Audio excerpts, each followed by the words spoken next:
Welcome to another episode of Cocktails and Curtain Calls Quarantine Edition. I'm Matt Austin. And I am Beth Young. And for the next half an hour, we are going to talk to our dear friend Pamme Jones from the Ridgefield Theater Barn. She's over here to me.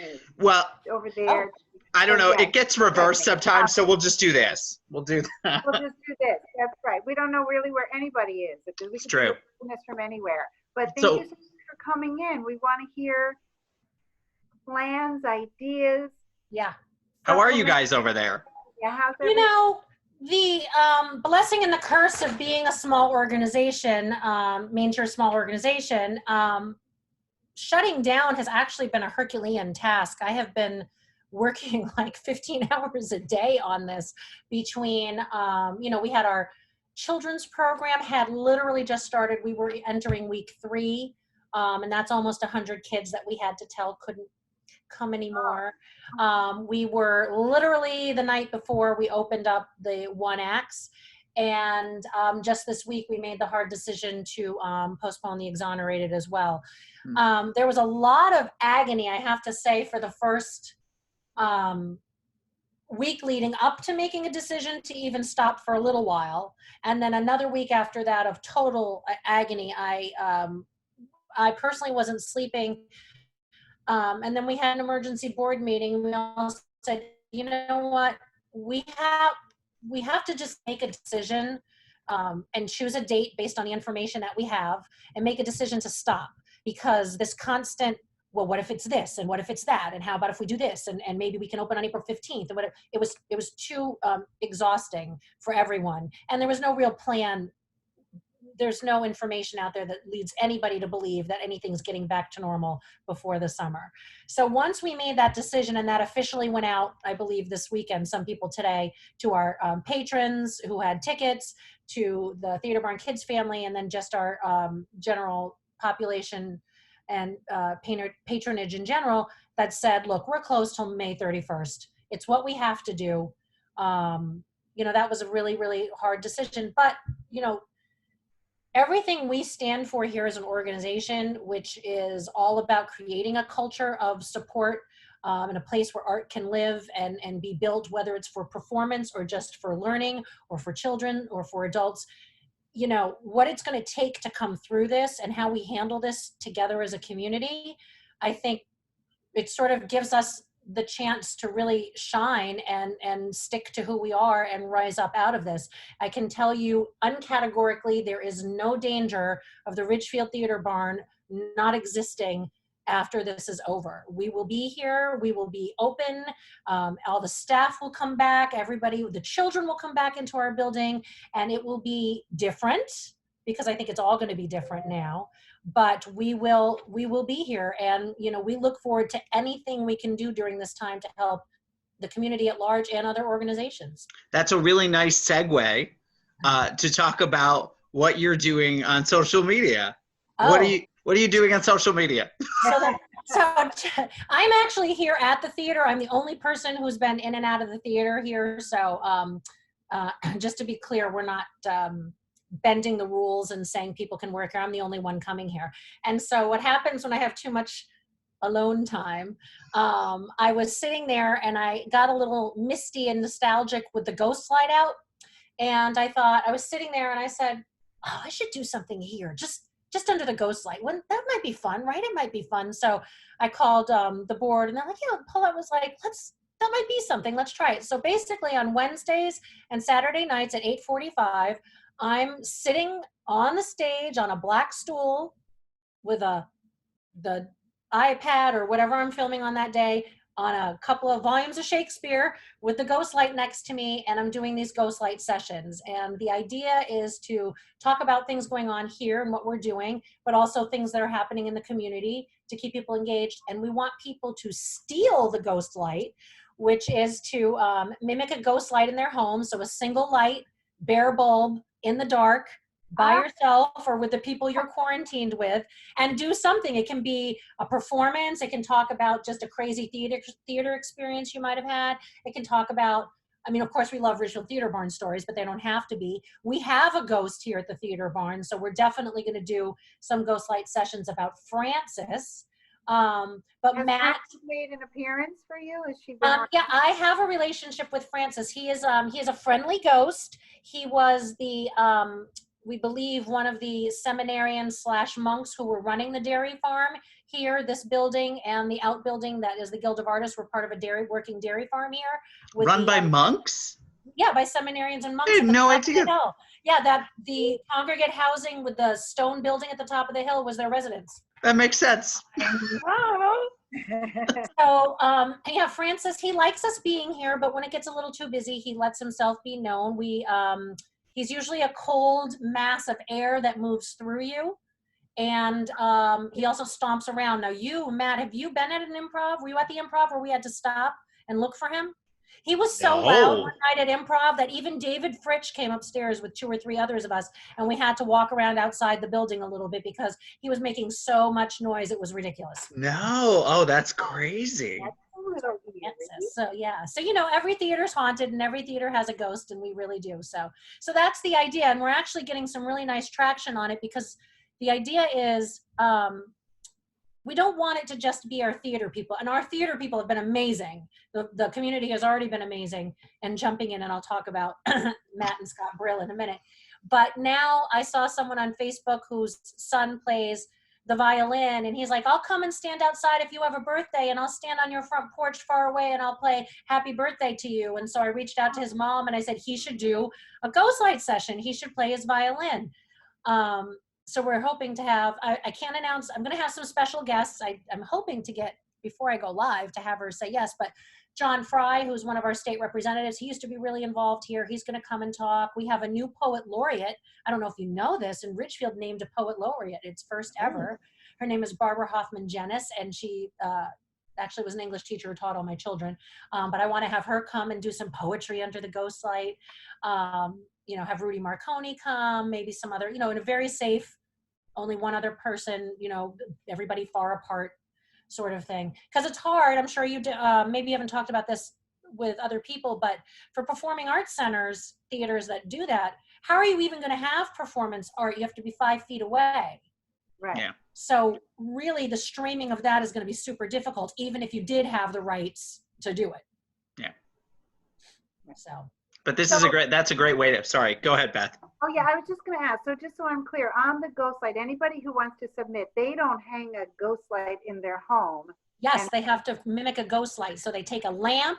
Yeah, I took a one single light in my kitchen and just had one single light on in my kitchen.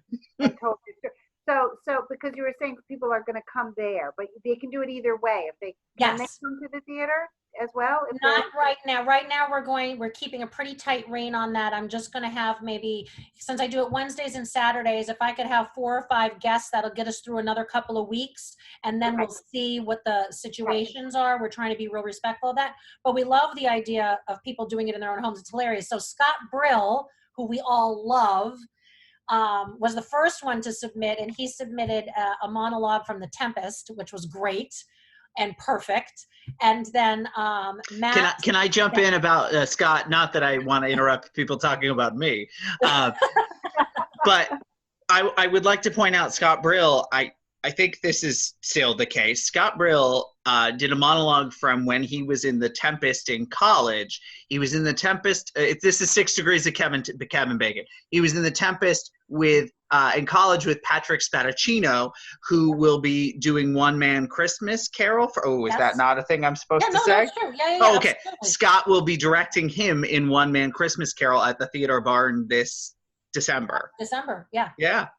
So I thought that was very neat. Yeah, so it was a nice little link. And also it was a very timely, pointed monologue. That was a lot of fun. And then Mr. Austin chimed in with his response. He did. Which is hilarious. And I'm not going to give any of it away, so you should watch it. Because I did a scene from Waiting for Godot. I did a scene from Samuel Beckett's Waiting for Godot. And I was crying. It was hilarious. Believe it at that. Yeah. I'll have to check it out. And then we're doing one other thing, which Matt, we did talk a little bit about, or maybe we didn't. But the other thing we're going to do is we're going to have actors and improvers read children's books, because I can only imagine after homeschooling your children for all of these hours every day, and we all all of us who have had children, we love our children, but at some point you're like, good night, moon, really, really, really, I can't do it again.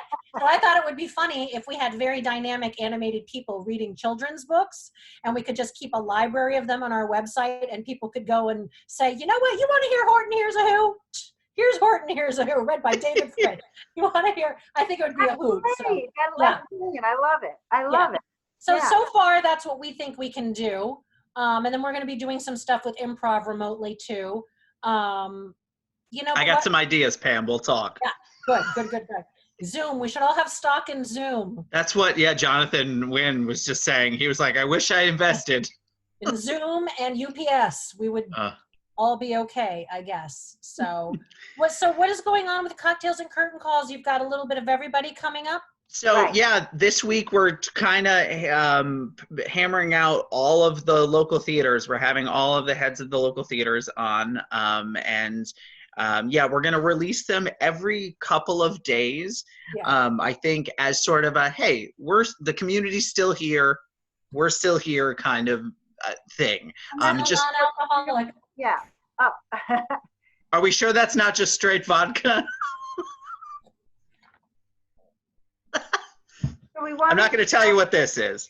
So we want to share what everybody's been doing, what they're thinking of doing, and also we were just saying to the Throne Stone gentleman that we had on that, if something comes up that you want to share, reach out to us. Please. This is so easy to do. Please reach out and let us know so we can get the word out there through Cocktails and Curtain Calls Facebook page. We'll keep it going because things are evolving. It's different every minute. Things are going to change. Dates are going to change. Events are going to change. New events will come up. I actually was on a call with the Cultural Alliance of Western Connecticut today, which was a great call. There are 42 organizations on the call, and people were talking about, obviously galas and fundraising is a big thing. There are a lot of organizations that their spring galas are now canceled, and one of the things that everybody's sort of been saying is, it's not going to be so easy that everybody just slides over a couple of months, because there's already stuff on the calendar. Right. We already have a season that we're going to get ready to go, so it's not so easy and people's schedules, it's not going to be so easy just to pick up. Talking with Scott Brill about the exonerated, he can't do it this summer. We can't just pick it up, even if we wanted to, and that was possible. He can't just pick up and move to there. So there's a lot that's, even when things open up, it's going to take people a while to find a place for it, if there are dates even still open. I know for Jonathan and Jason, opening in July probably is going to be fine. But, one of the things we were talking about before we recorded is, what does that mean for rehearsal time? What does that mean for access to people? And what's going to be the responsible? You don't want to make a cast feel like, everybody else is willing to get together, are you willing to get together too? You have to be really respectful of those things. So we're going to all make it up as we go along. Yeah. Right? So keep us informed. Which works for me because I don't think much about anything. So just make it up as you go. It's improv. Life is improv. It's just the way it's supposed to be. Any parting words before we go to the arts? I know I didn't prep you. It's okay. To the theater. It's okay if you don't have any parting words.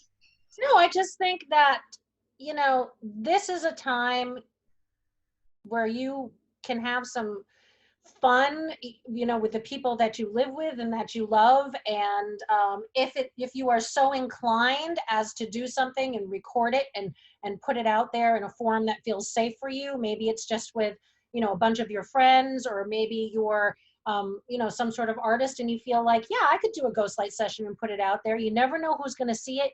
You never know what's going to come from that. And I feel like that's the opportunity that exists in this. It's the opportunity for people to connect in a way that wasn't open to them necessarily before. It wasn't open to our minds thinking in that way. And the arts are such an important conduit to that kind of healing and that kind of momentum that I would just, encourage everybody out there, to participate in some way. And I'm so happy you guys are doing this because, first of all, it's comforting for all of us. We missed you. And it gives us a chance to put some of that out there so people can connect. Yeah. Well, thank you so much for being here. Well, not being here, but being there On our show. on our show. Exactly.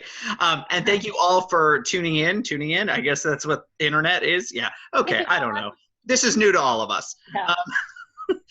So check out more episodes. We're going to be releasing more episodes as they come. I got to figure out an order, but every couple of days we're gonna be putting out new episodes. So again, thank you, Pam, and thank you guys for joining us. Love you guys. Pam, don't log off.